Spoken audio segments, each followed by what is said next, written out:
Bueno, muy buenas a todos y bienvenidos a la tercera sesión de las Lab Design. Recordad que organizamos estas sesiones para que comprendamos todos que empezamos siendo diseñadores digitales de una cosa y podemos acabar en otra y que lo que sabemos de un campo es totalmente aplicable al otro. Después de las clases que hemos tenido de concept, que hemos tenido de uso de IA en diseño gráfico, tenemos el gusto de tener entre nosotros a Silvia Calvet. Muy buenos días a todos. Y Silvia es experta en cambio, experta en innovación, experta en convertir ideas en realidad, con lo cual es un momento fantástico para poner fin a esta semana y, habiendo empezado por lo que es el concepto y la idea original, llegar a una experta en convertir ideas en realidad. Silvia, ¿cómo estás? Muy buenas. Muchas gracias por invitarme, Adrián, Judith. Gracias, un placer estar aquí. Me alegro que te guste y bienvenida a unir. Ya somos 98, vamos subiendo y tenemos, por supuesto, a la fantástica Judith Criado como maestra de ceremonias. ¿Qué tal, Judith? Coordinadora, directora, jefa del máster de UX. ¿Qué tal? Hola, buenos días, buenas tardes, encantada de saludaros. Bueno, queremos que sepáis todos que esta charla la organizamos a través del máster de UX y lo hacemos con un interés oculto, que es que nos pongáis muy buenas calificaciones en el IPN para que veáis que os esforzamos muchísimo en teneros gente chula, gente guay, para que molemos todos un montón. Y esto no es una masterclass de Silvia, esto es para que abracéis a Silvia a preguntas, ¿vale? Cómo se hace un portfolio, cómo se crea la idea, cómo se consigue un curro tan guay, cómo se puede tener un LinkedIn tan fantástico de innovación e idea, todas esas cosas a Silvia a tope. Yo me voy a ir, dejo a Judith y a Silvia, Judith leerá vuestras preguntas, se las tirará a Silvia y mientras tanto Silvia nos contará proyectos fantásticos y cosas genial. Disfrutadlo mucho, tenemos hasta las 7:30 de fantasía. Silvia, Judith, esto es todo vuestro. Nos vemos. Ok, pues si te parece, Judith, voy a compartir mi pantalla, ¿sí? Os he preparado aquí un poco el reto que me lanzó en su día. A ver. Mm,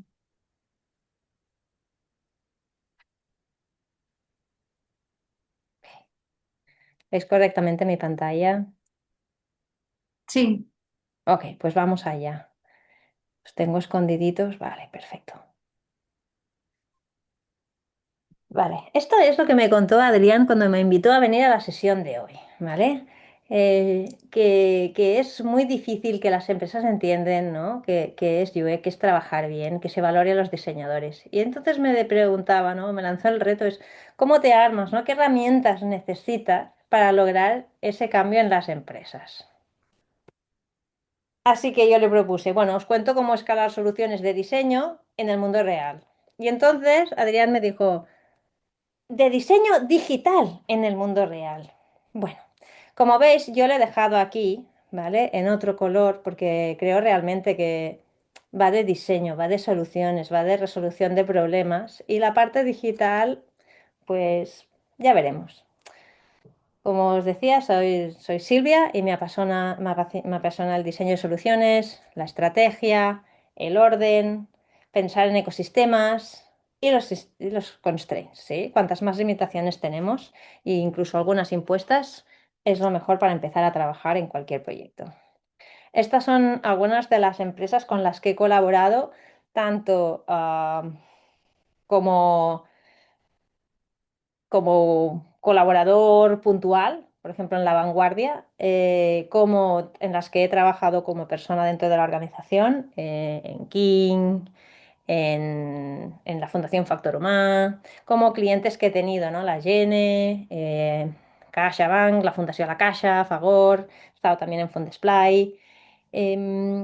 Y también siempre me ha preocupado mucho aprender. O sea, hace un tiempo pues no habían estos másters y estas charlas, así que nos buscábamos la vida como podíamos. Y de ahí que veáis un poco a EuroIA, que es la web de la asociación y la conferencia de arquitectura de la información en Europa, el Interaction Design o el College de Service Design. ¿Vale? Pues luego hay un proyecto un poco raro por ahí, que es Pandora Hub, que hacía aceleración de empresas en el entorno rural.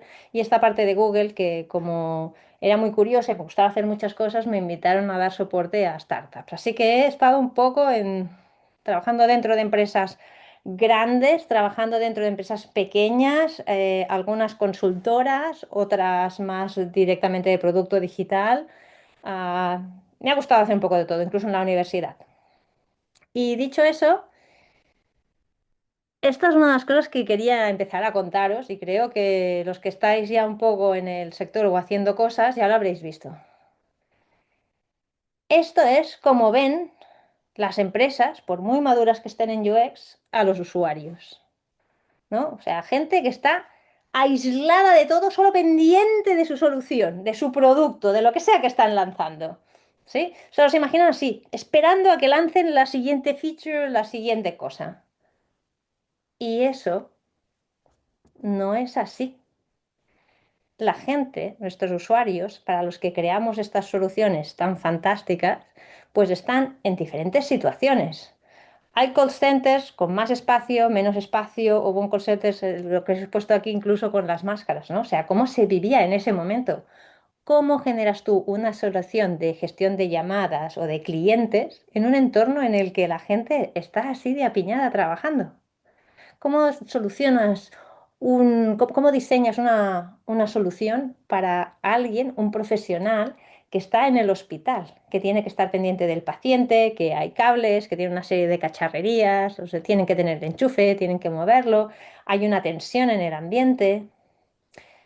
Incluso cosas tan triviales como ir de compras. Ahora ya no solamente vas de compras y coges lo que te apetece, he puesto en supermercado, pero os lo podríais imaginar en cualquier tienda de ropa, en el mercadillo. La gente va con el móvil, compara, mira, no es como antes. O por ejemplo, cuando estás diseñando una solución para veterinarios que están en la granja. ¿Cómo tienen las manos? ¿Las tienen limpias? ¿Qué tipo de dispositivos necesitan? ¿Qué hay en su ambiente, ¿no? Así como todas las fotos son de estudio, aquí os he puesto la foto de un caso real. O sea, tenemos que diseñar una solución para gente que hacía gestiones de compras para lo que es el Endesa en UK y tenían unos despachos así llenos de cacharrerías, de cosas. ¿Cómo entiendes qué es ese proceso? Porque todo lo que tenían ahí tan repartido que os parece un caos tenía un sentido para esa persona. Y de hecho, cuando empiezas a diseñar en un contexto determinado, tienes que tener en cuenta cómo lo están haciendo ahora. Las fotos que os he puesto aquí son de un proyecto que era para hacer atención del cliente, de casos graves porque eran conexión de gas, alta de gas, problemas con el gas en una ciudad, faltas de abastecimiento, obras de gas que afectaban a vecinos y, y a pesar de que tenían una solución digital, funcionaban con lo que veis aquí. Funcionaban con esto para resolver cosas muy críticas. Tenían una capacidad de respuesta en algunos casos de horas y en otras de 2 días para altas de nuevas líneas, etcétera. ¿Sí? Así que no dejéis que os lleven o que os dejen pensar que los usuarios son estos, porque a los usuarios les pasan muchas cosas, no están en una situación aséptica, ¿eh? Sino que además tienen sus propios hacks de cómo hacen las cosas. Así que ¿cómo llegué aquí? Bueno, este es un poco, antes de llevaros a ver en profundidad algún caso, os cuento un poco mi historia. O sea, yo decidí que quería hacer biblioteconomía porque no acababa de ver claro el qué. Estuve a punto de irme por periodismo, ¿eh? Pero biblioteconomía me pareció un sitio en el que se podían hacer muchas cosas sin necesidad de acabar en una biblioteca. Cuando yo lo busqué, una de las cosas que me pareció más atractiva es que en los créditos de los programas de la tele, cuando salían al final de todo, ponía documentalista. Y yo pensaba, ¿qué será eso? Total, que me animé y me fui a hacer biblioteconomía y documentación. Después intenté hacer la licenciatura, pero en aquel momento no la hacían en mi ciudad, hice cosas online, así como estáis trabajando vosotros, pero tuve la oportunidad de hacer un máster en e-business, porque era cuando hacía poco que teníamos eso al internet, y acabé haciendo este MBA que estaba focalizado en e-business, y más adelante acabé licenciándome para tener la titulitis todo completo. La otra cosa que me mueve bastante, aparte de tener esta formación universitaria, era esto, ¿no? O sea, las personas. O sea, es algo que siempre me ha marcado bastante. Y es, ¿no? Cómo conseguimos hacer cómo conseguimos impactar positivamente en las personas. Y ya no solamente en los que son usuarios de nuestra solución, sino con la gente con la que trabajamos. Así que ese ha sido, este foco en las personas ha sido algo que me ha marcado mucho durante mi carrera y un poco también por debajo la otra. Todo lo que hacemos acaba teniendo consecuencias, con lo cual, oye, ¿por qué no hacer un esfuerzo para hacer algo que quede bien? Que siempre va a ser mucho mejor que no ser consciente o que no tomar la responsabilidad de ser consciente de que cualquier decisión que tomamos o no tomamos al final dejará huella. Pero esta, si os fijáis, os la dejo en gris y os cuento después por qué. Bienvenidos con esta introducción a la aventura de ser UX, pues eso, en los principios de los 2000. Y teniendo en cuenta, ¿no? Esta formación que os decía, ¿no? Vengo de la parte de biblioteconomía, que si conocéis un poco biblioteconomía da todo este foco en arquitectura de la información y bueno, fue clave al principio de mi carrera, pero ha sido una aventura desarrollar mi trabajo. Os cuento un poco mi camino profesional y así cuando luego veamos algún caso o alguna de las preguntas, pues podráis verlo en dónde está, en dónde se plantea en qué contexto. Durante mis primeros años de trabajo, la mayoría del trabajo que hice estaba pues, vinculado con arquitectura de la información. Acababa de salir la web, empezaron a salir los primeros libros de arquitectura de la información. Yo venía, y de hecho este libro que tenéis aquí, Information Anxiety, me ayudó muchísimo. O sea, hablaba, ¿no? de este overload que tenemos de información y este señor de aquí, el autor de este libro, Richard Saul Burman, que no sé si lo conocéis, es el señor del TED. Y escribió un libro que hablaba eso, ¿no? De todo el volumen de información que tenemos y qué capacidad tenemos para organizarla. Y en esa época también, pues los que no la hayáis visto, teníamos una cosa que era el Yahoo, que era tremendo. Era un directorio enorme, catalogado, toda la información, todo el conocimiento que teníamos en la primera web, que luego se vio superado, ¿no? Pues en la caja mágica de Google de ponle y te cuento todo lo que sé sobre un tema. Y también en esa época me impactó un poco el Funky Business, que era un poco esta propuesta de ver cómo hacían innovación desde la perspectiva de empresas. Eso a nivel de inspiración. A nivel de proyectos, pues lo que os decía, ¿no? Estuve trabajando en temas de arquitectura de información en la Fundación Factoruma, que eso por un lado me permitió ver mucho cómo entienden las empresas a las personas. Fue casualidad, no lo busqué, o sea, fui a parar allí, pero me gustó mucho entender, ¿no? La importancia que le dan los especialistas en recursos humanos a cuidar a los equipos, a trabajar bien con ellos. Si bien yo hacía la web, como trabajábamos ese contenido, pude chupar un poco de lo que es esta parte.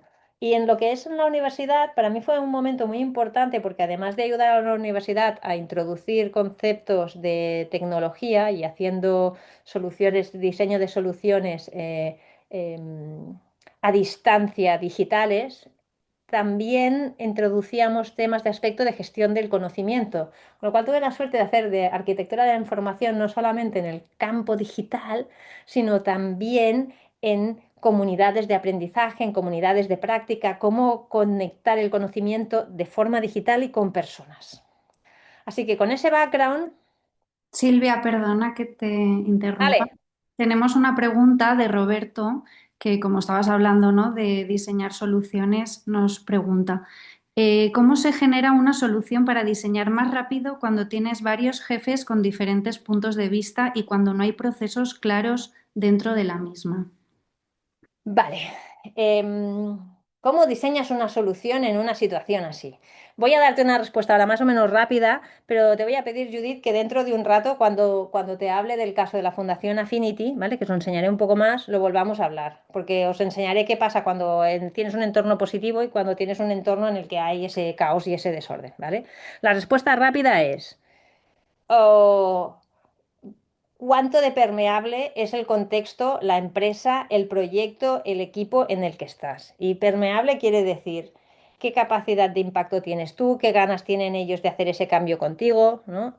Si hay cierta capacidad de que tú puedas hacer cosas, decir cosas, interactuar con ellos y que se reciba cierto cambio, bien. Si no, oye. búscate otro sitio. O sea, soy un poco radical, pero es que sí. En mi experiencia es eso, o hay interés y ganas en el cambio o no va a funcionar. Pero te cuento algunas cosas más prácticas cuando veamos Fundación Affinity. ¿Compráis? Fenomenal, gracias, Silvia. Ok.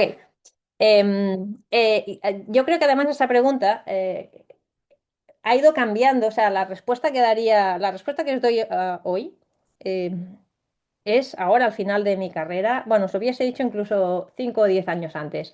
Cuando yo empecé en el 97 era más o menos fácil, porque como todo era nuevo, todo el mundo tenía ganas de interactuar en el tema de la web. Era más o menos fácil, ¿vale? En esta segunda etapa, que la web ya empezaba a estar más consolidada, que aparecieron los móviles, que era el mobile first y tal, aquí todavía, aquí ya empezaron a hacerse como un poco esas diferencias, esas dificultades, porque los developers eran un poco el rey y aquí ya empezó en algún momento a hacerse más difícil, ¿vale? En cualquier caso, en esta etapa, y aquí os doy referencias que aunque sean viejunas, os prometo que os van a ir de cine. O sea, si no habéis leído Los elementos de User Experience de Jesse James Garrett, es espectacular este gráfico que tenéis aquí, que es muy simple, pero explica muy bien la complejidad de lo que trabajamos, ¿no? De las cosas que hay que tener en cuenta para diseñar una solución. Y aquí, sinceramente, me da igual que sea de UX o de lo que sea, o sea, se aplicaría en cualquier contexto que tengas que hacer una solución digital. Aquí también me marcó mucho, como os decía, esta parte de la aparición del móvil, pero también todo ese movimiento que hubo de trabajar de forma más ágil de la parte de Agile, ¿no? Que nos trajo un nuevo manifiesto, una nueva forma de trabajar todos juntos y que está un poco en la respuesta, en el entorno positivo este de que vale, quizá no vemos las cosas o no todo el mundo está de acuerdo con hacerlo todo, pero sí que nos obliga a tener conversaciones, porque al final lo importante para ti es conseguir, para ti y para todos en el equipo es conseguir ese cambio, ¿vale? Si tenemos un entorno así que es permeable, pues puedes hacer cosas. Y luego también toda esta parte de Lean Startup o de cómo trabajar soluciones, y esto es muy desde una perspectiva de negocio, am, que las valides con los clientes antes de ponerte a desarrollar y hacer grandes soluciones. Y lo mismo con el Business Model Canvas, ¿no? Cómo exploras lo que estás haciendo para que tenga sentido. Eso es un poco lo que pasaba en aquel momento y el tipo de retos que teníamos, pues iban más, ¿no? Por trabajar todos juntos, por trabajar de forma ágil, intentábamos ser rápidos, intentábamos hablar. Y aquí el tipo de proyectos que hice, sobre todo, estuve trabajando muchos años en una consultoría dedicada a innovación en aprendizaje.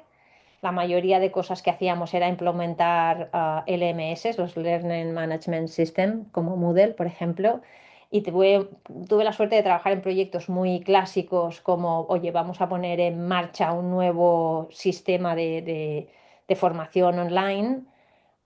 Pero también tuvimos otros retos que era cómo crear comunidades de aprendizaje en la Generalitat con diferentes grupos, pues con la policía que está haciendo cosas con el sector social, o cómo lo hacemos en la Agencia Catalana del Agua que le pasa no sé qué, o cómo lo hacemos en la Unión Europea que les pasa no sé cuántos. Así que, bueno, pude ver, ¿no? Un poco esos dos mundos, tanto la parte digital como la parte que a lo mejor no era tan digital, ¿no? Esas comunidades.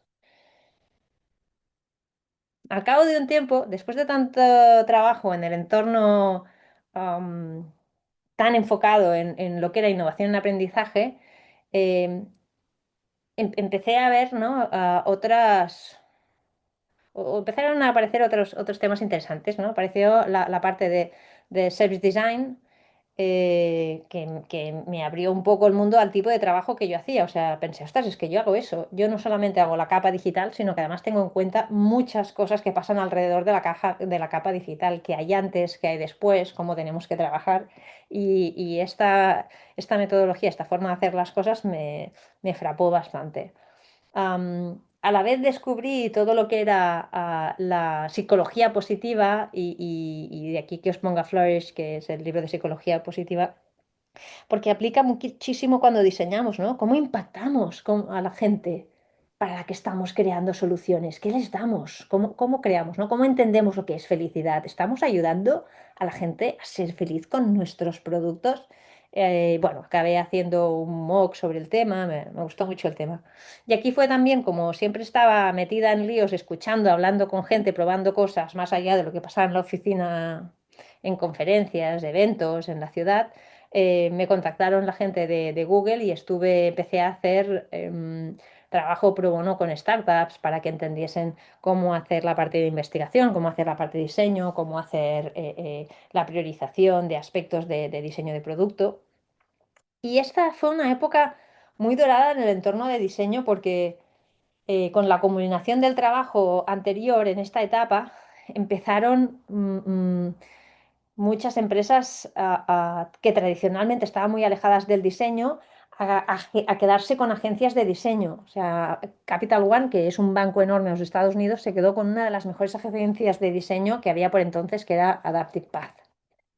Pues eso es lo que pasaba en el mundo y yo en ese caso pues estuve explorando más allá de lo que era innovación en aprendizaje y estuve trabajando con diferentes agencias y en diferentes contextos todo tipo de soluciones, con bancos, con fundaciones, esto que os contaba hace un momento del call center. Hice un proyecto también para cómo hacer la inseminación de vacas. Bueno, fue muy divertido. Y viendo que era, ¿no? Trabajando en las agencias, haciendo otros proyectos, hay una de estas cosas que es como, ostras, es que cuesta mucho que el diseño se quede como está, que nos hagan caso, que quede, ¿no? Esa solución que realmente impacta, llegar al usuario final. Y, y pensé, ostras, pues quizá lo que tendría que hacer es irme al entorno de producto, trabajar dentro de las empresas de producto. Y es lo que hice en esta etapa que trabajé en las empresas de producto, pues estuve trabajando en HP, en Adevinta, en Onebox, me invitaron a hacer un curso para doméstica, ¿vale? Y en esta época, pues una de las cosas que vi es que en estas empresas las métricas con las que trabaja generalmente el entorno de producto digital son métricas que son muy limitadas a cosas que generalmente no entienden el valor de lo que están haciendo. Solamente se mide lo que pasa en el momento de la interacción. ¿Te ha ido bien la compra? ¿Te ha gustado? Por no decir. ¿Recomendarías nuestro servicio a no sé quién? Así que trabajé con una amiga en cómo podríamos hacer unas métricas, un sistema de definición de métricas que nos ayudase a encontrar lo que es realmente importante. Pero bueno, eso me lo reservo por si tenemos un rato más adelante. Y fue tan chulo que lo hicimos tan bien que no solamente presentamos este método en conferencias, sino que también Rosenfeld nos invitó a presentarlo en su, en su conferencia de diseño y de investigación. Y al cabo de, no sé, llegó un momento allí que estaba viendo que me preocupaban cosas que normalmente no le preocupaban a la gente de producto. Me preocupaba que hiciésemos un buen impacto, que llegásemos un poco más allá, lo que os decía, happiness, la felicidad. Y creo que estamos en un momento, ¿no? Ostras, las cosas que hacemos en diseño de producto digital o lo que sea, tienen un impacto. ¿Cómo tenemos en cuenta lo que es importante para las personas, para el planeta? ¿No? ¿Cómo cuidamos lo que hacemos? ¿Cómo somos consecuentes desde las empresas, desde nuestros diseños, en impactar positivamente? Y como vi que eso me preocupaba a mí, pero no mucho a las organizaciones con las que trabajaba normalmente, empecé a aprender sobre otros temas, ¿no? Empecé a aprender cómo se trabaja en Systems Thinking, pero desde la perspectiva de diseño de servicios. Me preocupaba mucho toda esta parte de ética y también tomé un curso de formación sobre ética. De hecho, me gustó tanto el libro este que os pongo aquí de Future Ethics de Kenneth que lo traduje al castellano porque es que me pareció imprescindible. Y también he hecho algunos cursos en temas de ecodiseño y de las ODS, porque es que hay que embeber esto en cualquier cosa que hacemos. Es imprescindible si queremos generar un entorno que sea positivo para todos y dejamos de pensar en el corto plazo. Esta es mi perspectiva. Así que eso me llevó a hacer una transición a trabajar por impacto. De aquí he estado trabajando, trabajé con Suara en un proyecto de soledad no deseada, en Fundesplay trabajé en un enterprise, ¿cómo se llama? No me saldrá. En un ERP, bueno, un ERP es esta herramienta de gestión integral de todo lo que se hace en una organización, que este ERP estaba dedicado a empresas del ámbito non-profit. Y ahora en Península trabajamos muchísimo con proyectos de la administración pública y hacemos de todo, desde secretarías técnicas para proyectos de tecnología, como como proyectos de soporte a emprendedores o como a ayudar al comercio local. Así que con esa introducción y para que veáis el recorrido que he tenido un poco, os voy a contar algunos proyectos. El primer caso, ¿vale? Lo he pensado desde una perspectiva de agencias y porque este fue un caso que la verdad nos fue súper bien, ¿no? ¿Y qué es lo que pasaba aquí? Pues en mi experiencia, cuando estás en agencia, consultoría, llamarlo como queráis, muchas veces, por no decir todas, el cliente no sabe qué necesita.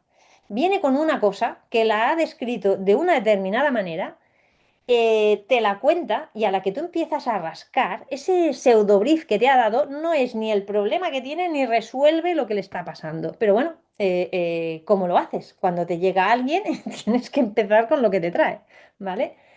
Y lo otro es cómo le hablas de diseño a alguien que no habla de diseño, ¿vale? Os cuento un poco rápido este proyecto y según las preguntas que hagáis entraré en más detalle o no, o os contaré otras cosas, ¿vale?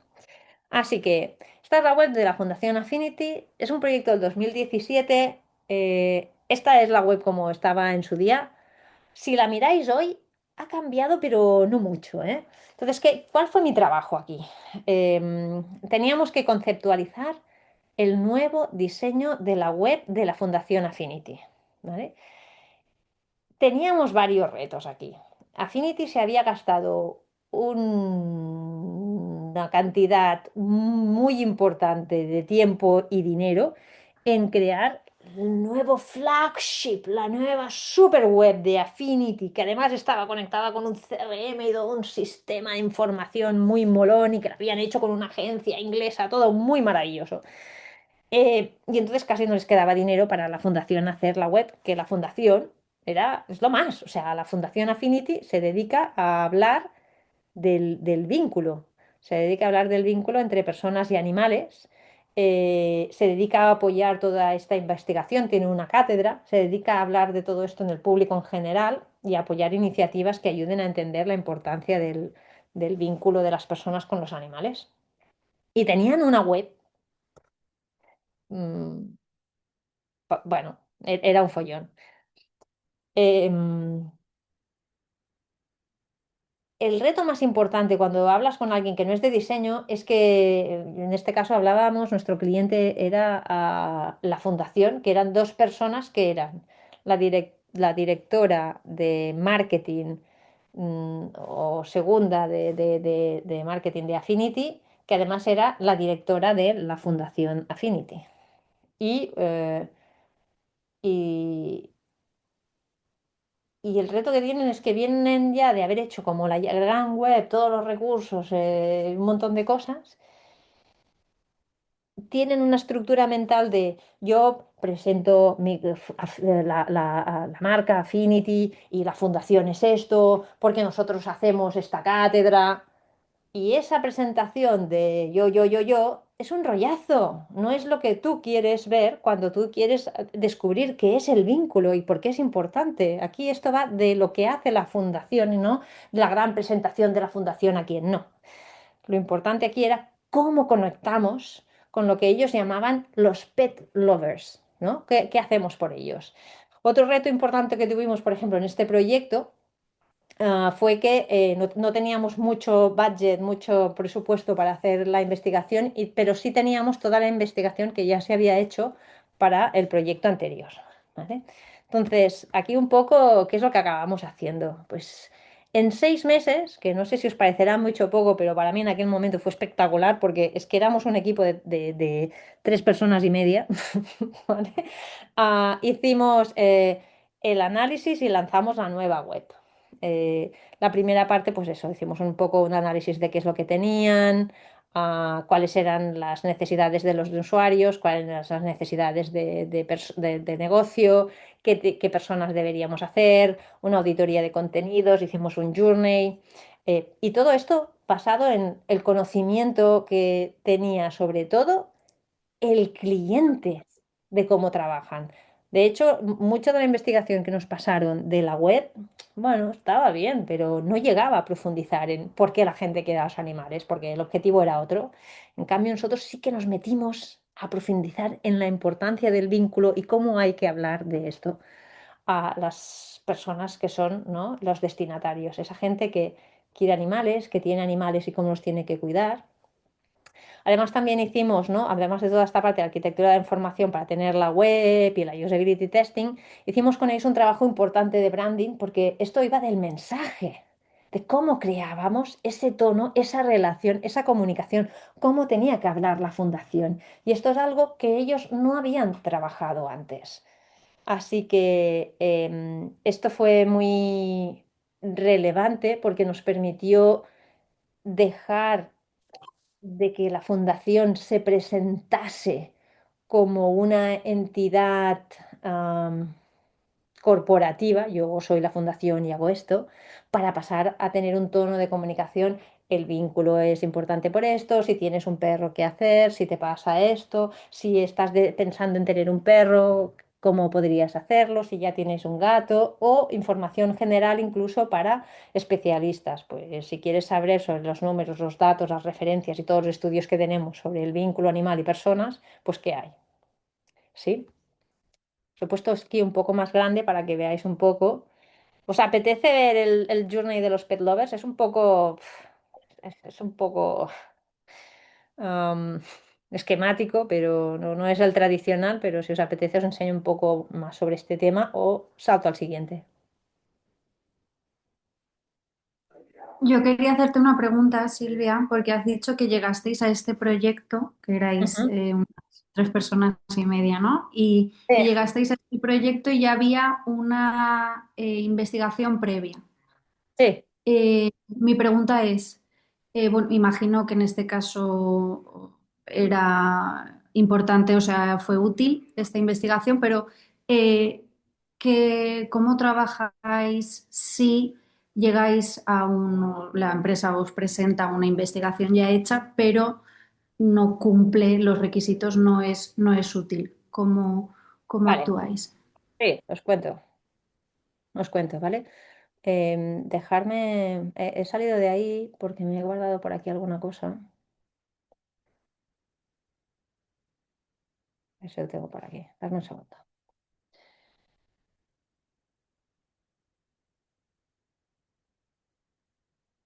A ver si os puedo enseñar un poco lo que tenían hecho. A ver, es que es tan antiguo que... A ver.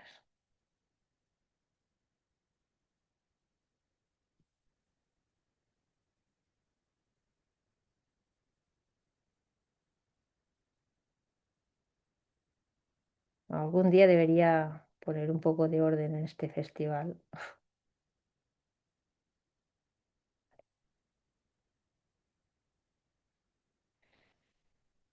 Os voy a enseñar qué es lo que hicimos nosotros. O sea, yo creo que una de las cosas importantes es la investigación secundaria, ¿vale?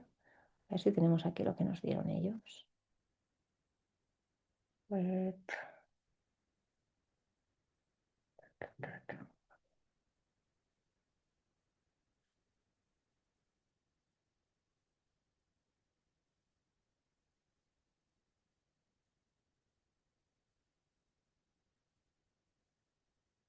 Esta es un poco la información que, no sé si conoce, no sé si todavía existe esta agencia, pero esta agencia era súper top, la bomba, y los Boys también estaban en Barcelona, por ejemplo, eran bastante grandes, ¿vale? Y hablaban un poco, estamos hablando a influencers, a kids, a pet owners, y hicieron unas personas, estas son las personas que hicieron ellas, qué tienen que hacer, ¿no? Me and my pet's life, my needs, cuddling, adoption, ¿vale? Aquí, si os fijáis, esto, por ejemplo, estaba muy vinculado a productos, ¿no? Y a venderles qué productos. Claro, este tipo de información, ¿vale? No, a mí no me ayudaba para cuando tengo que hablar del vínculo. Entonces, muchas de las cosas que hice, en mi caso, ¿vale? Una de las primeras cosas que hice es ver cómo hablaban ellos del vínculo, ¿vale? Aquí tengo uno que son cosas muy básicas a veces, ¿eh? Pero yo creo que lo importante es entender. Entonces, ¿qué haces? Pues vas y haces una auditoría del contenido que tienen ellos, ¿vale? Y tenían un montón de cosas varias. Tenían vídeos y no sé qué, y historias varias, y vas auditándolo, ¿vale? Em, una vez tienes un poco claro qué contenidos tienen, si son del vínculo, si son de no sé qué, lo tenían todo, tenían muy poca cosa, había mucha cosa que estaba en otros formatos, ¿sabes? Empiezas a analizar el contenido que tienen ellos. Después la otra cosa que hicimos al mirar del contenido que tenían ellos fue pedirles que nos ayudasen a definir esos pet lovers, qué situaciones tienen, ¿vale? Y por eso os había preparado aquí un poco el, el, el journey.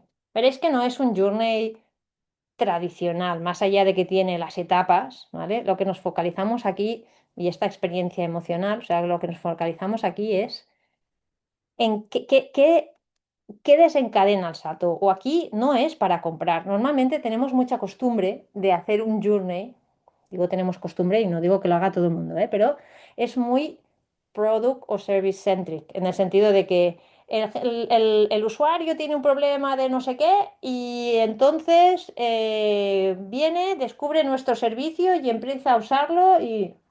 Pero ese journey no nos ayuda a entender la realidad de los usuarios, ¿vale? Entonces este journey lo que tiene aquí un poco es ver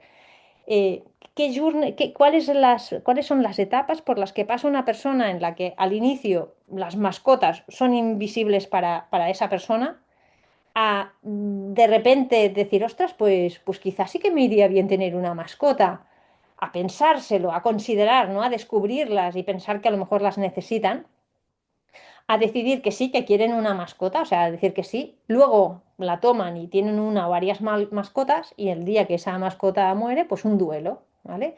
Y teniendo en cuenta este camino que siguen, pues vas profundizando en qué significa, qué desencadena, qué problemas tienen, ¿no? Y aquí ya puedes ver la capa emocional en cada uno de estos momentos. Y luego esto, que tienes este conocimiento, ya lo puedes conectar con las diferentes capas de necesidades de información que puedan tener, ¿no? Pues el observatorio, que era uno de los espacios donde se daba ayuda o información a la gente interesada, o a la información general del vínculo, si esto está vinculado con terapias, porque los animales de compañía estén muy... eh, eh, son una fuente de apoyo y de terapias y de recursos en muchas situaciones que no necesariamente han de ser por enfermedades. Por ejemplo, alguien que se independiza de su casa, tener una mascota, pues le puede ayudar, ¿no? ¿Cómo informas de todo esto? Pero bueno, volviendo a lo que íbamos, que me despisto, ¿vale? Eh, tienes que llegar a entender tú el proyecto tanto como tu cliente y sobre todo este que era tanto de contenidos. La otra cosa que también hicimos aquí, espera, que tengo aquí el concepto, lo tengo abierto. ¿Está aquí? No, lo he cerrado. Aquí lo que hicimos, esto fue el concepto cuando les dijimos, oye, pensamos que esto tiene que ser así, ¿vale? Ah, o sea, empezamos a entender qué significaba, ¿no? O sea, de qué habla nuestro cliente, ¿vale? Y nuestro cliente hablaba de este tipo de cosas, de información corporativa. O sea, ellos habían ordenado la web anterior de información corporativa, pero en el fondo ellos hablaban de muchas cosas, de las terapias, de proyectos, del vínculo afectivo, del abandono, el observatorio. Hicimos el journey y luego también hicimos un poco ese análisis más en detalle de qué usuarios hay, de qué situaciones hay, ¿vale? En base a un modelo. Entonces, una de las cosas que creo que es muy importante cuando trabajamos a nivel de, y ahora os dejo de compartir, bueno, no sé, una de las cosas más importantes que tenemos que considerar cuando estamos trabajando en un proyecto, y por eso ponía en gris lo de digital, no es la solución digital, es entender el problema. en el entorno de producto se habla mucho, ¿no? No te enamores de la solución, enamórate del problema. Pues significa esto para nosotros en UX o para cualquiera que quiera resolver un problema, es entender qué pasa, porque eso es importante. A quién le pasan esas cosas? ¿Sí? Así que quizá no tienes acceso a veces directamente al usuario final, pero sí que puedes crear mucho conocimiento con tus stakeholders. De hecho, muchas veces esta secundaria con los stakeholders, con la gente de la empresa, ¡fua! eh, ayuda muchísimo. ¿Te he respuesto, Judith? Sí, gracias, Silvia. Bueno, pues eso era un poco lo que os quería explicar de este proyecto. ¿Hay alguna pregunta más sobre la web de la fundación o algo que os interese sobre lo que he hablado?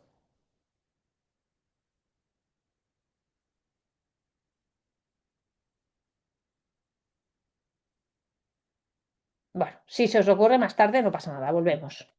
Voy tirando. No, no hay más preguntas aquí en el Sí, chat. muy bien. Vale. Animaros, Entonces, chicos. ¿perdón? No, que se animen a preguntar. Ah, mira, sí. Venga, vamos allá. Venga, tenemos una pregunta. ¿Existe alguna manera de automatizar los problemas de comunicación de los usuarios para saber en base a qué indicadores se mejora la relación con los clientes? Vuelvo a leer, porque es que esta pregunta tiene trampa. Automatización y qué más. Automatizar los problemas, o sea, o si existe una manera de automatizar los problemas de comunicación de los usuarios para saber en base a qué indicadores se mejora la relación con los clientes. Bueno, No sé yo si hay diría, algo como sistemático. sí, sí, pero yo diría, o sea, tú no puedes automatizar lo que no sabes qué es. No puedes. No puedes automatizar los indicadores. O sea, o generas los indicadores, perdón, que vaya un poco a la raíz de la cosa. Es decir, tienes que tener una fórmula de recoger información de tus usuarios para identificar cuáles son esos indicadores o ese tipo de información que crees que es relevante. Entonces, eh, aquí ya dependerá de en qué tipo de proyecto estés, cómo haces esa recogida. Una vez que tú tienes un sistema de recoger esa información, ya pondrás la automatización para analizarla o lo que sea. Pero lo primero es que tienes que entender qué tipo de problemas tienen. Y siempre hay una primera base de entender todo el contexto. ¿Vale? Entonces, os puede ayudar la IA o no a tener esa primera visión, pero si no vas y hablas con la gente, no lo entenderás. Porque si no, creamos cosas que trabajan solas. Yo, si me permitís, Tengo más preguntas, Silvia. vale, dejadme acordaros de esto. O sea, antes de automatizar tenéis que entender estas personas en su contexto y vuestra organización, porque estos son nuestros usuarios o esta es nuestra organización también. ¿Sí? Tenemos que ver quién está en cada proceso y cuál es la mejor forma de recoger esa información y luego ya veremos cómo automatizamos lo que hay allí o cómo lo priorizamos o cómo se trata. Dale la pregunta, Judith. Es otra pregunta de Valentina. ¿Cómo se logra llamar la atención de un producto o servicio cuando la sociedad está tan viralizada? ¿No? ¿Cómo Ya. diferenciar? Esa parte ya realmente es un reto ahora para todo el mundo. Yo creo de nuevo que aquí lo importante es entender quién son tus usuarios, dónde los vas a encontrar, qué les duele y por qué te van a escuchar a ti. O sea, hay un ruido de fondo que es superior al que teníamos en otros momentos. Pero si tú tienes algo que tiene sentido, si cuando ellos llegan a ti, tú propones algo que tiene sentido, se quedan. Igual llegar puede ser más o menos difícil, pero lo importante es que conozcas qué les pasa, por qué les pasa y qué les tienes que contar que ellos puedan descubrir que sí, que tú les estás ofreciendo eso que tú quieres. Entonces, em, cuando trabajamos en proyectos así, ah, tienes que tener el approach que tienen los emprendedores. Los emprendedores se focalizan un poco en entender quién es, ¿no? Quién son sus early adopters. Entonces, antes de poder escalar una cosa, tienes que tener claro. qué segmento de usuarios, en qué situación están, qué les pasa, decir, ¿no? Validar que eso es relevante para ellos y empezar con los que son los early, ver dónde están, encontrarlos y de ahí escalar. A masas, complicado de entrada, complicado de entrada. Puedes tener suerte, pero complicado de entrada. No sé si eso os resuena.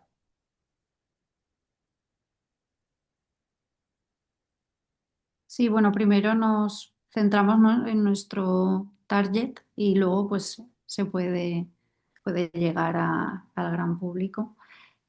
¿Cómo calculo, la tercera pregunta de Valentina, cómo calculo el impacto sostenible y de conciencia ética y ambiental de mi producto o proyecto en mi entorno laboral? Ole tú. Luego os lo busco. No lo tengo, no lo tengo aquí, ¿eh? Porque realmente muchas veces yo lo hago a medida del proyecto, pero existen indicadores. O sea, de entrada, el básico total es empezar por tu proyecto, tu solución, con qué ámbito de los ODS, ¿no? Con cuál de los 17 que hay tiene sentido, con qué está conectado. A ver, vamos a ver si lo tenemos aquí. Uy. ODS, a ver, voluntarios.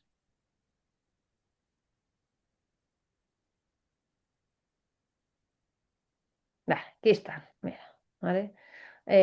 Podéis mirarlo, pero en principio esta es una primera lista fácil, ¿vale? Sí que es verdad que aquí dentro, además si vais a la Unión Europea y lo buscáis, ¿vale? O usáis lo que queráis, eh, la Unión Europea tiene diferentes indicadores vinculados con cada uno de estos ODS. Esta es una primera lista. Y después, según en qué tipo de proyectos estés, puedes concentrarte en un ámbito u otro. Lo bueno de esta primera aproximación es que ya te ayuda a ver dónde tienes que estar, ¿sabes? Hasta qué punto afecta a energía o no, gasta mucho la tecnología que estás utilizando o no, en qué se focaliza. Y una vez tú ves dónde te focaliza, puedes buscar, aquí dentro de la Unión Europea ya da algunos indicadores, y luego, según en qué industria estés, ya hay algunos definidos. Por ejemplo, si estás en tema de producto físico, porque haces cafeteras o porque haces alimentación pues hay la trazabilidad del carbono, por ejemplo, ¿vale? Entonces depende de tu proyecto, tienes que ver qué es lo que tiene sentido, ¿vale? Y ahí sí que una primera búsqueda en IA os ayudará a identificar cuáles son. Pero luego sí que tenéis que aterrizarlos vosotros con vuestro equipo, que es lo relevante. En este sentido, las empresas empiezan a estar obligadas a tener esta definición de cuáles son sus métricas de sostenibilidad, porque lo está pidiendo la Unión Europea. En algunos casos, con todo el lío de la guerra, esto parece que ha quedado, la verdad, un poco en un segundo nivel, porque todo el mundo va un poco loco y algunas de las prioridades que tenían de que hubiese, igual que tenemos este seguimiento económico y financiero de las empresas y esta, ¿no?, este seguimiento anual que hacemos de las empresas y que demostramos los números, etcétera, también se quería hacer a nivel de indicadores de sostenibilidad. Y cuando decimos sostenibilidad, puede ser financiera, que normalmente es la que se miraba hasta ahora, pero también es social y también es de medio ambiente, ¿vale? Pues a nivel de la Unión Europea, con todo lo de la guerra, algunas de las prioridades que querían poner en marcha para que las empresas lo demostrasen, está un poco parado. Pero bueno, está ahí. ¿Qué más? Pues, a ver, hay una pregunta de si se profundiza en el problema, ¿no? Si esto podría ir en contra, pero entiendo que no, ¿no? Si Profundiza en profundizamos el en el problema, ¿qué problema. quiere decir? A Si ver. se profundiza en el problema, lo que hablábamos antes de centrarse en el problema. Ujú, ujú. Yo creo que Pero, es muy, o sea, esta parte inicial. de entender el contexto en el que estás, las necesidades de los usuarios.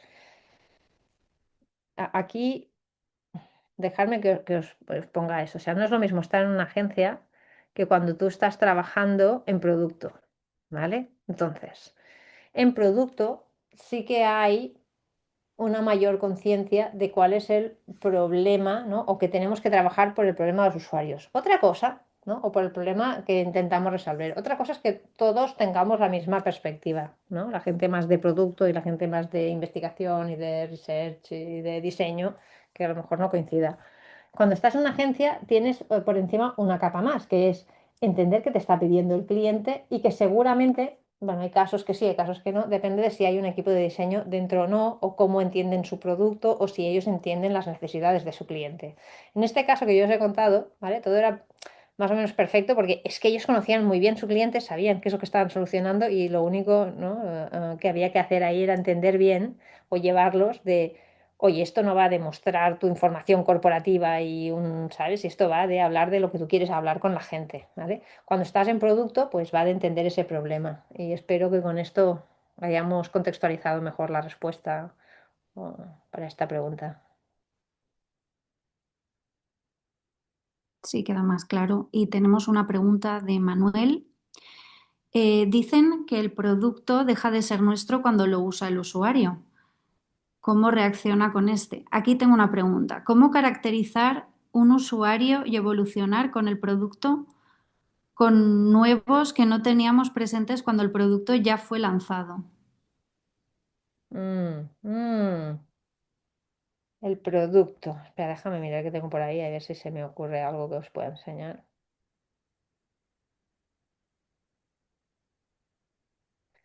Bueno, tengo otro caso y os lo voy a explicar, ¿vale? Este es el proyecto que estuve haciendo para el casal online de Suara. Está en la línea porque este proyecto, ¿me dejáis que os ponga un vídeo que me encanta?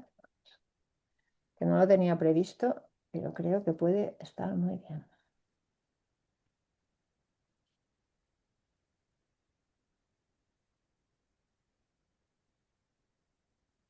Dejadme que os ponga este vídeo para que veáis de qué estoy hablando y entonces os explicaré la dificultad que tuvimos o cómo intentamos entender quién eran realmente los usuarios y cómo encontrar los early adopters. Y creo que nos va a servir para más de un tema.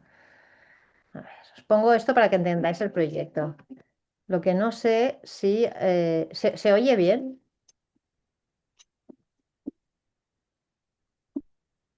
¿Se oye bien, Judith? De momento no oigo nada. Vale, porque es A que ver. tengo que compartir de otra forma. Espera, voy a dejar de compartir así. Vale, vamos a ver. Share. Share over the shoulder, share side by side, share sound. Ok, vale.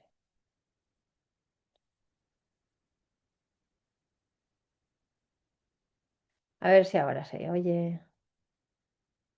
Me pide el password para dejarme hacer esto. A ver.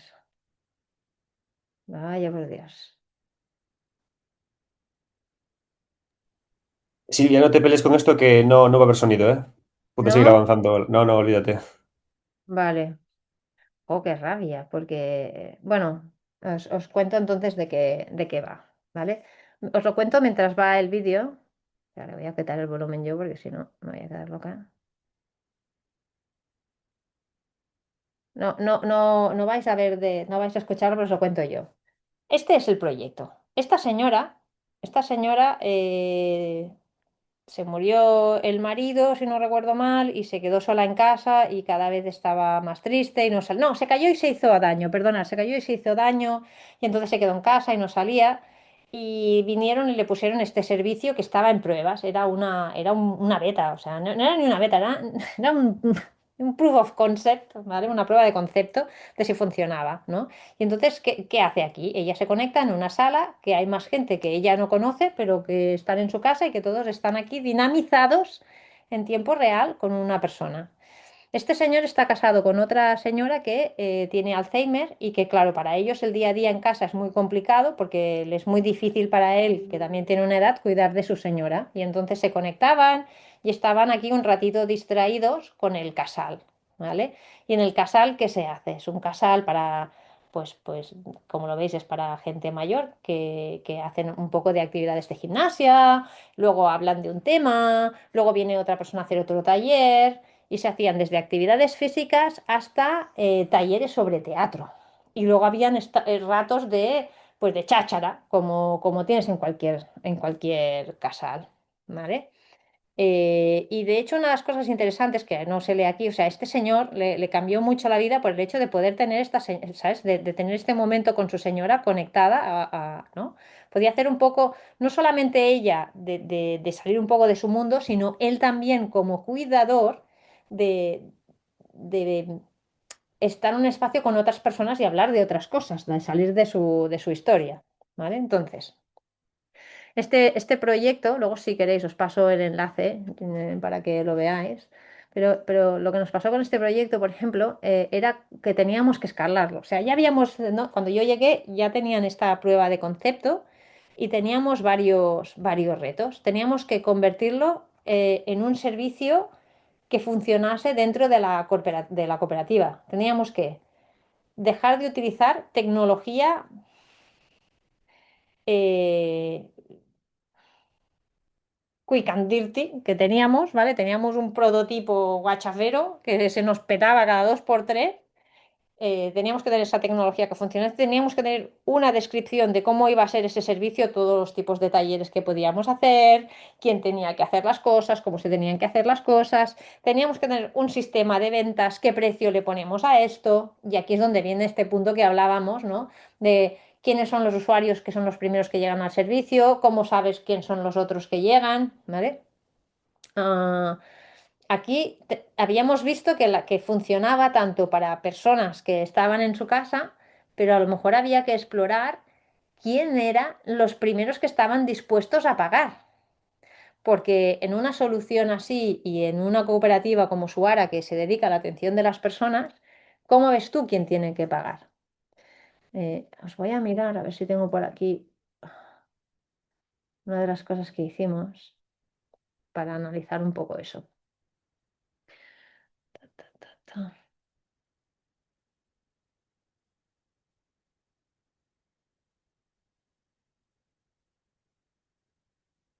Os lo enseño un poco por arriba para que os hagáis una idea, ¿eh? O sea, nosotros, ¿no? Empezamos a ver cuáles eran los posibles. ¿Conocéis esta herramienta, el Value Proposition Canvas? Si no, es algo que podéis explorar.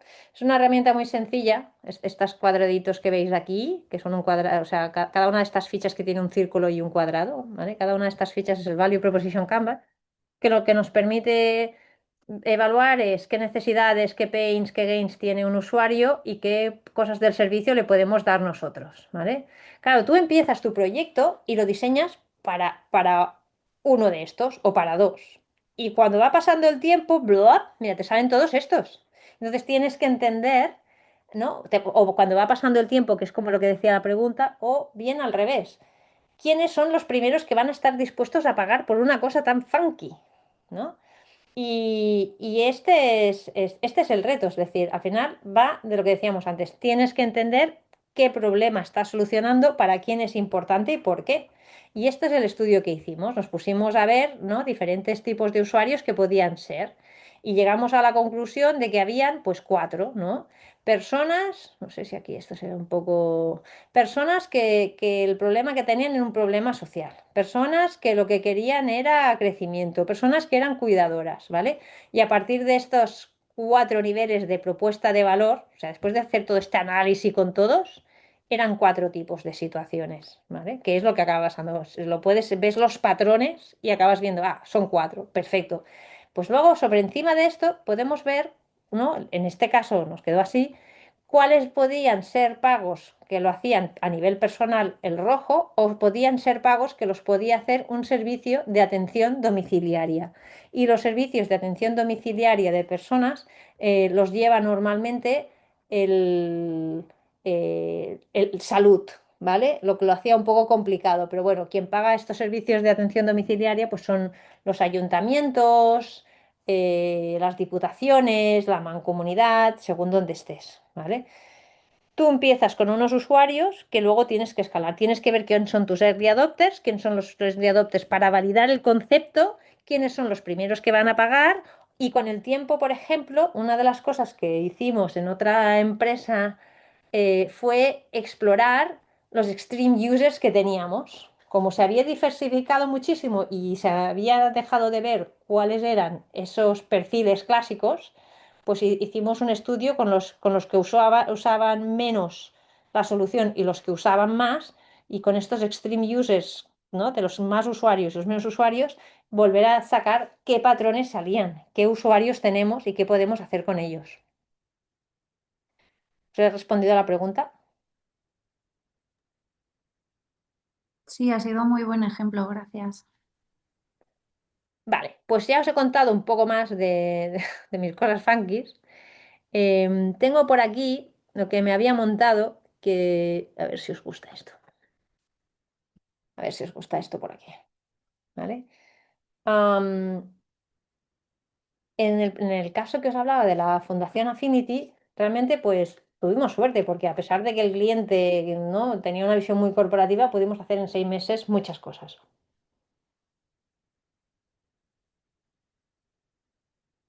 Pero a veces estás mucho más tiempo, es igual, o menos tiempo creando algo que después no se implementa. O que tú lo haces y se lo pasas a la gente de desarrollo y, y deciden que no, que como no les va bien hacer ese espacio que tú has diseñado ahí porque son 2 días de trabajo y no 2 horas, pues que lo van a hacer de otra forma. Tú llegas allí, ves tu diseño y dices, pero ¿qué ha pasado? El botón no está aquí, el espacio no es este. Ah, es que no había tiempo, ¿sabes? Entonces, em, ¿qué, qué, qué pasa aquí? ¿Cómo lo hacemos? La verdad es que he trabajado en organizaciones que, o sea, increíble, o sea, tenías una capacidad de recoger toda la información, de verlo todo, o sea, os he puesto eso como ejemplo porque hay, eh, ¿no?, un trabajo muy detallado de análisis para entender lo que hay, y luego te encuentras, ¿no?, que dependerá de muchas cosas cómo se trabaja. Aquí os he cogido este artículo porque es bastante nuevo. eh, este señor explica un poco, este señor que viene de producto, explica un poco cómo trabajar para conseguir que las cosas pasen de una determinada manera. Este señor parece bastante pro UX. Aquí tenéis el artículo si queréis. No sé si se ve bien, quizás podemos ir a verlo allí. ¿Vale? Según él, para conseguir según qué cosas, pues bueno, tienes esta estructura, ¿vale? Si tienes una estructura en la que UX está disponible y trabaja con diferentes equipos, pues bueno, puedes conseguir, ¿no?, que haya más oportunidades para que el UX llegue bien a los equipos, que se comparta el conocimiento, ¿vale? Pero claro, tienes a los pobres UX que no se hablan necesariamente entre ellos porque dependen de un señor que no entiende diseño, ¿vale? Entonces depende. Pero sí que en una situación así, UX está muy cerca de quien manda y es fácil que eso se implemente correctamente. Hay otros escenarios en los que está descentralizado, ¿vale? Y aquí sí que cuando estás aquí, si no hay una buena madurez de UX, es más difícil impactar. Es más difícil impactar porque tú eres un craft, ¿no?, dentro de un entorno en el que hay muchos craft. Y aquí depende de cómo se organice cada uno de estos equipos, funcionará mejor o peor. Y luego, por ejemplo, bueno, a mí me hace, esto me da un poco bueno, no sé. Si queréis, creo que es muy importante saber de quién estás leyendo, qué referencia, quién lo está diciendo. O sea, si hay alguien que os puede ayudar a entender sobre la madurez, de cómo debe ser la organización, etcétera, y cuál es el mejor, creo que es alguien que hizo esto en su día. O sea, Peter Merholz con Christine hicieron este libro que habla de cuál debería ser la organización que tenemos para diseño. Y creo que una organización que es capaz de tener perfiles de diseño a todos estos niveles es la que realmente asegurará que no os pase, ¿no? O que no os dejéis nada de lo que tiene que ver con diseño, o que realmente podáis hacer ese impacto. Porque hay que tener especialistas que se dediquen a trabajar desde esta parte más visual, más tangible, los que crean toda la parte de estructura a todos los niveles, ya sea de sistemas de diseño como la conexión entre los diferentes sistemas, la navegación, la conexión incluso, no solamente grandes estándares y guidelines, también es cómo conectamos en los conocimientos y los insights que tienen todos los equipos de producto, ¿no? Y a nivel de estrategia, si tenemos todo esto, ¿cómo somos capaces de crear esta visión dirigida de hacia dónde tienen que ir nuestra solución, nuestros diseños, ¿no? Y luego la participación a nivel de la organización. Entonces, si bien ya hemos visto un poco ver cuál es la madurez, ¿no? Y se ve un poco aquí, ¿no? ¿Cuál es la madurez? Cuanto más gente, si tienes gente arriba de lo que es la estructura de la organización, si hay gente que participa en lo que es el diseño de dónde tenemos que impactar, en qué mercados, con quién tenemos que hablar, si hay gente a ese nivel, pues más madura es. Os he puesto este para ver un poco, ¿no? Qué diferentes niveles de madurez existen.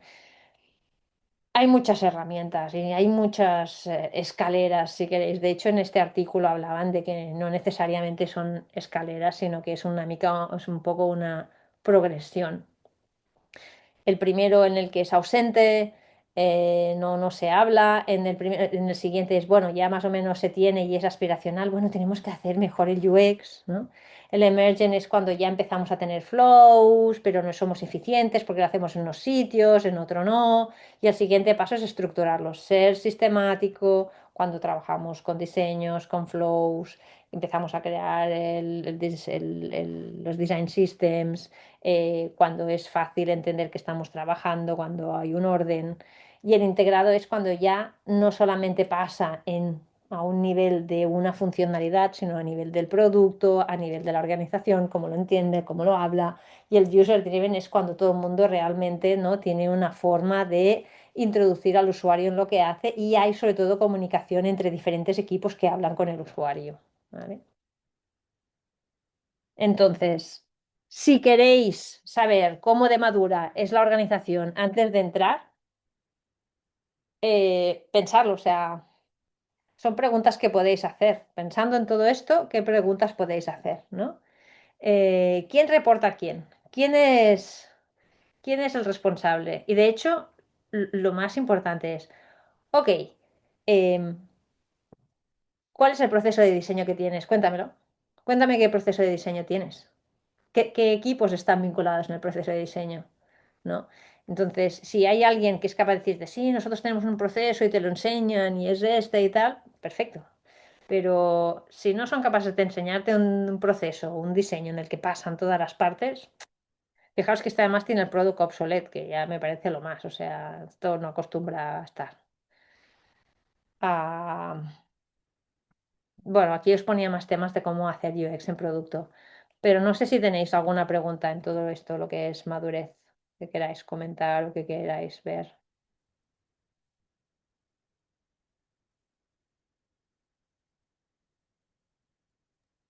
Animaría a los alumnos a que nos dijeran algún ejemplo si trabajan ya en una estructura, alguno de diseño, pues que nos dijeran el proceso que se lleva a cabo en sus empresas, si alguien se anima. ¿Alguien se anima? ¿Quién da más?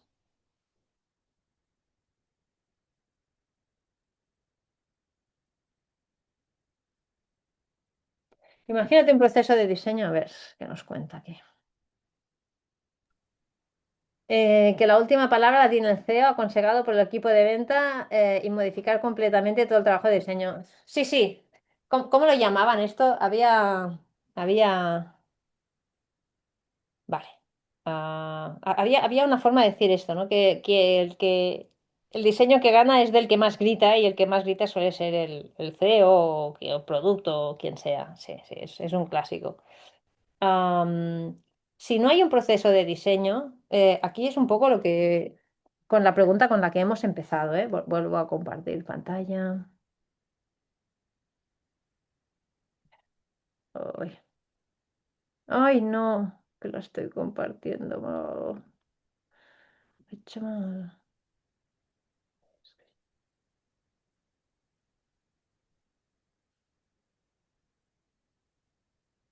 Hmm. Yo creo que aquí también, o sea, la cuestión es, el CEO tiene los argumentos suficientes, tiene razón para que se cambie el diseño, ¿no, Silvia? No, el CEO tiene que hacer deseo. Y ya está. Tú tienes que hacer lo tuyo. O sea, Pero quiero decir, o sea, perdón, eh, ¿eh? Es que yo no pongo a hacer hay deseo. una si se hace una investigación, ¿no? Y se recaban, hay unos insights que hacen que tengamos pues un diseño, porque los usuarios es lo que si se han hecho pues entrevistas, encuestas, lo que la investigación que se haya hecho es lo que puede justificar, ¿no? Un cambio, modificar un diseño. Eh, eh, Efectivamente, al final, de la forma que se toman las decisiones en el resto de áreas de la organización es porque tienes tú unos datos, ¿no? Y hay los datos, como decías, Judith, exactamente hemos hecho unas entrevistas, tenemos una información cualitativa, cuantitativa. Sinceramente, en según qué contextos, cuanto más cuantitativa, mejor, ¿no? Cuanto más lo puedas demostrar con un número. Aunque hay veces que para poder llegar a esa cuantitativa tienes que pasar por una quali, porque tienes que entender cuál es ese indicador, cuál es esa pregunta y luego ya la podrás ponderar con los pesos y ponerle todo. Una de las cosas que me pasaron en mi recorrido que os contaba antes, y va un poco por ahí, ¿no? ¿Qué pasa cuando las empresas hacen tonterías? Este fue un poco el motivo, ¿vale? Por el que decidí un poco dejar de estar en una agencia y entrar a trabajar en producto. Y una de las cosas que hice en producto, a ver si os lo he puesto aquí, ¿vale? Algunas de las cosas que hice en producto fue intentar ayudar a equipos de producto a ser más user-centric. Por ejemplo, estuve trabajando en Onebox, en una empresa que se dedica a hacer ticketing. Si habéis comprado entradas para ir a PortAventura o si habéis comprado entradas para ir al Barça, se utiliza esa herramienta que tienen ellos, ¿vale? En el caso del Barça, el Barça tiene dos sistemas de ticketing, pero bueno, es una empresa de ticketing, ¿vale? Un Eventbrite. ¿Y qué es lo que quería esta empresa? Esta empresa quería ser más user-centric y sí que en algún momento pues había sido lo que diga el CEO o lo que diga el director de tecnología o lo que diga, ¿no? Y el trabajo que hice en esa etapa fue cómo introducir ese trabajo, cómo introducir lo que significa ser user-centric, ¿vale? Os enseño cómo hacía ese trabajo, ¿vale? No, no siempre lo consigues, ¿eh? También os lo digo, pero sí que conseguimos cambiar algunas concepciones que tenían. ¿Es este? No. ¿Es este? No. ¿Es este? Vale, esto es lo que os quería enseñar. ¿Vale? No necesariamente me preocupa que veáis el timeline de cosas, ¿vale? Quiero que veáis que cuando tenéis que introducir esto esta nueva forma de trabajar, no sé si habéis estado desde el principio, pero Adrián me preguntaba por qué transformación o por qué innovación, porque realmente esto es una de las cosas que siempre me ha gustado más, que me ha parecido más importante y por la que he trabajado. Es decir, ayudar a las empresas a transicionar, a estar más conectadas con lo que es importante para las personas. Y en este caso, cómo hacer que el diseño centrado en personas esté embebido en la forma de trabajar de todos los equipos. Y digo de todos los equipos porque el usuario no solamente es responsabilidad de UX, es responsabilidad de producto, es responsabilidad de tecnología, es responsabilidad de comercial, es responsabilidad de atención del cliente. Esa es mi forma de entenderlo. Entonces, cuando hacía un trabajo de introducir todo lo que es la realidad de diseño centrado en personas, había un trabajo a nivel de estratégico que afecta a todo el mundo. Porque si yo hago un journey de cuáles son los problemas que tienen nuestros clientes utilizando nuestro servicio, cuál es el journey que hacen nuestros clientes en nuestro servicio, es para todo el mundo. Lo tengo que hacer para cualquiera en la organización. No se la queda diseño. ¿Sí? Y esto nos tiene que ayudar a crear una visión de producto y unos principios de producto que son compartidos para todo el mundo. Porque cuando yo creo esto, lo creo para toda la organización. Y cuando yo creo escenarios de uso y futuro deseado, es para toda la organización. Después, hay que integrar estas cosas tan estrambóticas que suenan fatal en el día a día de la organización. Vamos a aprender a hacer un usability testing, vamos a hacer un active testing, vamos a ver cómo se implementa esta parte de customer experience, ¿vale? Y estas cosas que van de lo más etéreo a lo más aterrizado, ¿en qué momentos hay puntos de contacto? ¿Cómo se trabaja? ¿Cómo participa la organización en todo esto? ¿Sí? Entonces hay trabajo a nivel de estrategia, trabajo a nivel de procesos y cómo eso se implementa en el día a día. Espero que eso os ayude a ver lo importante que es un poco entender que todos tenemos la responsabilidad de trabajar por el cliente. Si no existe nada, ponerlo en marcha requiere mucho cariño, requiere apoyo. Empezar desde cero es muy difícil. Por ejemplo, cuando estuve en Adevinta, el rol que tenía era UX coach, ¿vale? O sea, esto que lo hice como freelance en una empresa de producto, aquí lo hice como UX coach y una de las cosas que hicimos con todos los equipos de UX de los diferentes países eh, fue crear una herramienta que permitiese evaluar la madurez de la organización y que a la vez, haciendo ese assessment, pudiesen tener herramientas para ver qué mejorar. ¿Vale? Os la enseño un poco para arriba. Eh, no sé si aquí está el análisis que hicimos. O sea, hicimos un análisis un poco de, de- de qué elementos hay que tener en cuenta, ¿no? Cómo es la user centricity, o sea, esa madurez que os he enseñado ese modelo. Bueno, pues estuvimos mirando muchos modelos, cómo lo hacen diferentes empresas, qué pilares hay, qué hay que entender a nivel de cultura, a nivel de ciclo de producto, a nivel de práctica, a nivel de performance, ¿vale? Y con eso creamos un modelo que la gente rellenaba una vez al año y que además aquí, pues a partir de ir rellenando un formulario infinito que era muerte de todas las cosas, de UX UI, de cómo se hace Product Lifecycle, mira, os enseño así.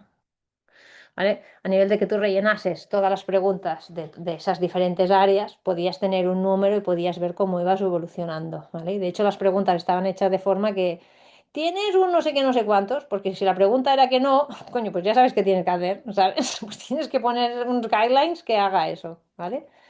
También os diré que esto no funcionó, pero no entra en esta conversación, si me permitís. No era un problema de la herramienta, era un problema político. Pero bueno, lo intentamos y en el fondo ese es el punto, o sea, cómo generas ese cambio en la organización. Si la organización no lo hace, no porque vayas tú y digas, no, es que el UX va a ayudar muchísimo. Pues no, me he enrollado, Judith, pero Nada, no pasa nada. Tenemos encaja. más preguntas, Silvia. Vale. ¿Cuál es el papel ideal del gestor de diseño? Y hay otra que es, ¿qué pasa cuando en una empresa el diseñador tiene que hacer varias funciones como coordinar, cotizar artes y más? ¿Cómo se gestiona eso? ¿Hay alguna plantilla de organización para esto? Espera, Recuerda la primera pregunta y luego me dices la segunda. No, no soy capaz de gestionarlo toda esta hora. A ver, la primera. El papel ideal del gestor de diseño. La figura del gestor de diseño, ¿qué papel desempeñaría idealmente? Todo eso son preguntas trampas. Perdón, con cariño a todo el mundo. Mm. Cuando y digo eso un poco quizá por mi espíritu consultor. Es decir, el papel ideal del gestor de diseño depende del tipo de organización en la que está y el grado de madurez en el que está. Y de la, de, de los principios que tenga esa organización y de lo que quiera conseguir esa persona. ¿Por qué digo eso? Porque em, he visto managers de diseño que acompañan muy bien el equipo, eh, que, que les parece muy bien pues, lo que hace la organización y se van adaptando y tal, ¿vale? Em, Hay otros que lo que quieren es, al contrario, hacer que la organización haga unos cambios y pensar en el diseño y el producto y entonces a lo mejor no tratan tan bien el equipo o no son tan conscientes de acompañar al equipo porque ponen el foco la solución, en el problema, en el servicio que se está haciendo, ¿no? Y si a eso le añadimos el tipo de organización y la madurez en la que está, pues dependerá. Entonces yo creo que aquí lo importante es, no sé si es la mejor respuesta, ¿eh? Pero por un lado, ese manager, ¿vale? Su ikigai. Y por otro lado, si tú no eres el manager todavía, em, tu ikigai también y cómo encaja con esa organización y qué es lo que está haciendo y qué es lo que quieres conseguir. ¿Y por qué digo lo del Ikigai? Porque ¿qué es más importante para ti? O sea, ¿cómo mides éxito al final de ese manager? ¿Lo mides porque consigue un producto fantástico? Estaría muy bien hacerlo todo fantásticamente, pero la verdad es que acabas haciendo una prioridad de cosas, ¿no? Eh, y aquí es donde depende de la madurez de la organización y qué es lo que quieras conseguir, pues tienes que poner más peso en un sitio que en el otro. Acompañar a la gente o conseguir impacto en producto. Un poco difícil decir cuál es la posición ideal. Si la pregunta iba más enfocada en cómo debería ser y quién debería tener y de qué proceso se tiene que encargar, de verdad, o sea, yo os recomiendo que leáis este libro, que os lo miréis, porque tiene muchas aproximaciones de cómo hacer eso. O sea, aquí os he puesto esto, no sé si lo tengo todavía abierto. No, no lo tengo aquí. Pero miraros miraros el libro y os dará muchas aproximaciones de cómo puede ser una buena composición de diseño y cuál es el rol que debería tener el manager, pero depende de muchos factores. Vamos por la otra pregunta que ya no me acuerdo. Sí, la pregunta siguiente a esta era, ¿qué pasa cuando en una empresa el diseñador tiene que hacer varias funciones, como coordinar, Ah, cotizar, hacer vale. arte? ¿Y cómo se gestiona esto? ¿Hay algún tipo de plantilla de organización para Hay una departamentos? plantilla de organización. Hay un libro, y lo siento, que os recomiendo libros, pero de verdad es que os van a salvar la vida. Está muy bien la IA y todas esas cosas, pero si lees no está nada mal. Este libro es la bomba. Es viejuno, pero continúa siendo lo más. Mira, Second Edition, perfecto. Pues esta, la Second Edition, ¿vale? Este. UX Team of One, este es buenísimo. Y esta señora es bombástica, os lo prometo. La Lia Bulle y esta es la que hizo la de UX Strategy también en su día. Mira, no es tan antiguo este. O sea, está muy bien porque se explica, ¿no? Cómo sobrevivir en estos entornos que tú eres el único diseñador y tienes que hacer muchas cosas, ¿vale? Ese sería un libro. Luego hay otro libro, quizá puede haber envejecido regular, pero es este. Y a veces con el título ya lo dice todo, ¿eh? Pero este era...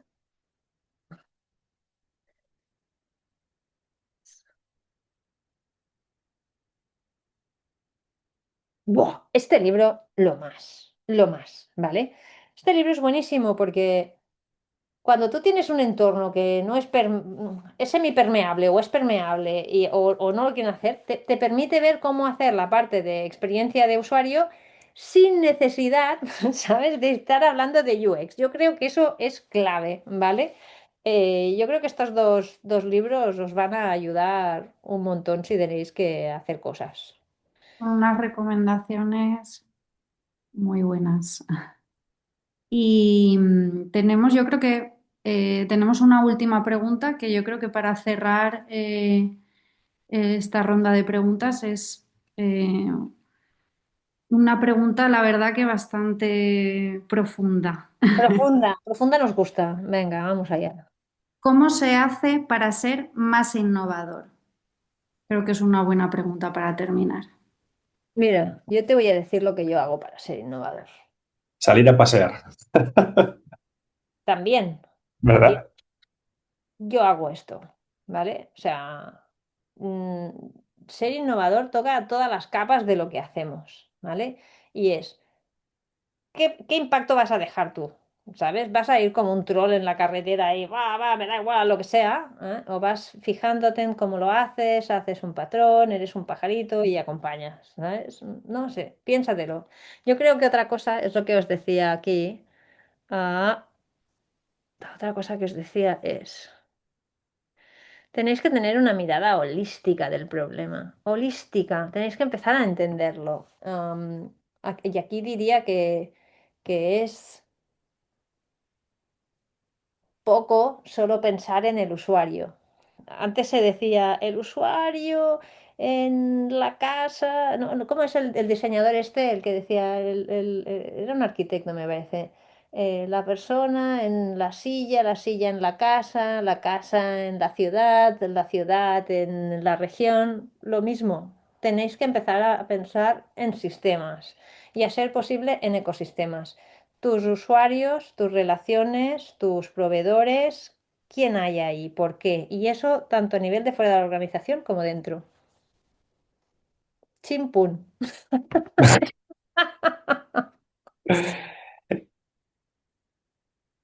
Perfecto. ¿Más preguntas o que quieras dejar, Silvia? ¿Ha dicho una última frase impactante, una última frase lapidaria que le cambie la vida a estos mozalbetes? Yo creo que eso es clave. O sea, ¿qué impacto vais a dejar? Porque ahora la IA nos va a dar soluciones mediocres y documentos de millones de páginas, pero ¿y tú? ¿Tú cómo vas a ayudar a que eso tenga sentido o no tenga sentido? ¿Sabes? ¿Cómo vas a ayudar a los demás a entender si eso que quieren hacer va a ayudar, va a cambiar el mundo, va a hacer que la gente sea mejor? Va a ser que tú vayas por el mundo diciendo, es que yo he hecho esto. Campo Baeza, dice Valentina que era el autor de las frases que decías. Ah, ¿cómo? ¿Quién? Campo Baeza, comenta Eso, Valentina. eso. Gracias, Bueno, gracias. un placer. Bueno, pues si os parece, podemos dejar aquí la charla. Creo que has dado un buen repaso. Me daba cuenta que es complicado, ¿eh? Dar una charla sobre UX porque son muchos temas que tratar, muchas formas de representar. Es un viaje guay. Pero bueno, a mí personalmente me ha gustado mucho, has dado mucha metodología y me ha gustado mucho que has hecho un gran panorama de dónde estábamos y dónde estamos ahora. Y espero que haya sido útil, no únicamente a la gente de UX, sino a alumnos que tenemos diseño gráfico y a todos los demás. Silvia, por mi parte, muchísimas gracias. Los libros siempre se recomiendan. Me hizo gracia tu frase de perdón por recomendar libros, que estaba por conectarme y decirte, Silvia, que leer es lo mejor. Bueno, es que no sé, es que yo tengo, bueno, no sé. ¿Lees libros aquí? Buah, yo me como libros a lo loco. Pues venga, pues Y, entonces y, nada, no y, me disculpo. y aquí ponen muchas cuestiones también sobre relacionadas con, o sea, con los, bueno, que ha estado muy bien. Silvia, muchísimas gracias. A todos por los que habéis venido, recordad que la próxima semana volvemos con más Lab Design. Vamos a ver cómo se aplica la IA en entornos de videojuegos, a ver cómo presentar portfolios. Mirad, os van a mandar los tutores un calendario de las 4 clases que hay. Pasad un muy buen fin de semana. Nos vemos a todos. Judith, muchas gracias. Nos vemos. Chao, chao. Chao, gracias Silvia. Chao.